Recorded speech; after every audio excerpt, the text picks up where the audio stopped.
Il progetto del nuovo Tribunale della Pedemontana metterà piede in Parlamento. E finalmente, viene da dire, finalmente, appunto, ci sono anche dei tempi sulla discussione che dovrebbe portare il condizionale d'obbligo, come pure tutta la scaramanzia del caso, alla riapertura del Palazzo di Giustizia bassanese prima della fine di questa legislatura.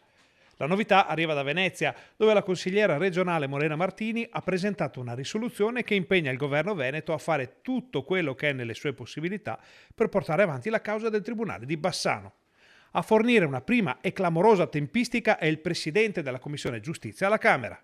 Da Veneto sono fiducioso e stiamo lavorando per questo. Adesso inizia una fase parlamentare che nei mesi di maggio e giugno entra nel merito, le audizioni prima, gli emendamenti poi, e lì andremo al dunque per capire i tempi finali di questo provvedimento. Insomma, a maggio audizioni, a giugno emendamenti. Una marcia a tappe serrate per chiudere prima possibile un pacchetto che comprende anche altri tribunali. La cosa importante che è stata inserita nel testo del disegno di legge è stata più risorse, quindi non è vero che si tolgono risorse ad altri tribunali se si istituisce il Tribunale di Bassano, ma arrivano in Veneto più risorse. Questo credo sia un argomento importante che spegne anche qualche resistenza forse eccessiva. A Venezia c'era pure il sottosegretario alla giustizia Andrea Ostellari, che non si è mai tirato indietro quando è stato il momento di dar battaglia per il progetto.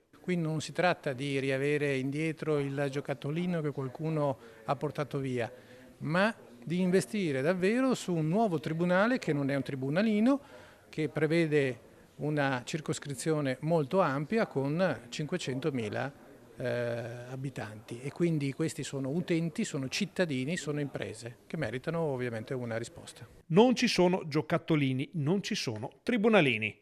C'è un territorio che vuole il tribunale e lo vuole senza andare a togliere niente a nessun altro.